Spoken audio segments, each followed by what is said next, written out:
So, why nothing seems to work when you're trying so hard to help? Have you ever been in a situation with a child or another adult when you have the sense that nothing seems to be working? The experience is one of making so much effort but seeing very little result. And a common feeling is one of feeling frustrated, maybe getting angry, or otherwise feeling very discouraged.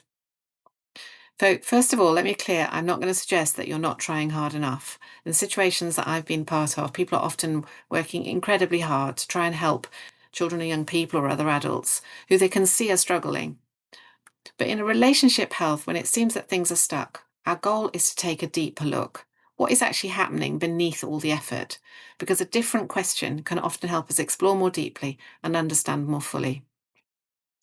So, in relationship health, we're interested in exploring patterns that happen over time. A relationship health perspective can help us focus on not just what individuals are doing or not doing, but what is happening with others who are involved. There may be one other person, but often it's even a whole network around the individuals who are interacting. So, in a dance, one person makes a move and another person responds or adjusts.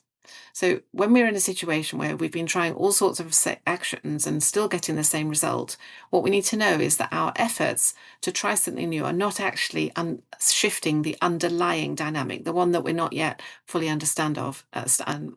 fully understanding.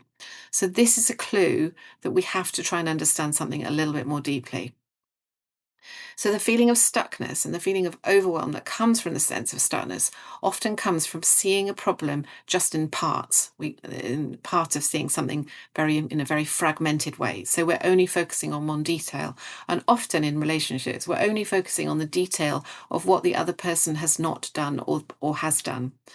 So, in relationship health, we have to shift the focus not just on what somebody else is doing or not doing, we have to focus and involve ourselves in that process.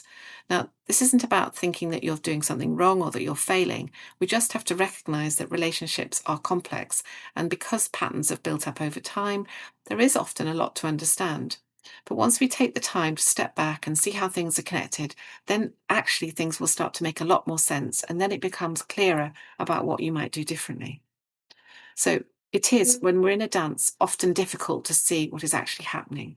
But when we step back, we get new perspectives. And this is called something called meta awareness. When we see the pattern that we've been part of, then it's much easier to change our response. And when we are able to change our response, it doesn't mean that we have to work harder. It just means that we've got to work differently or do different behaviors.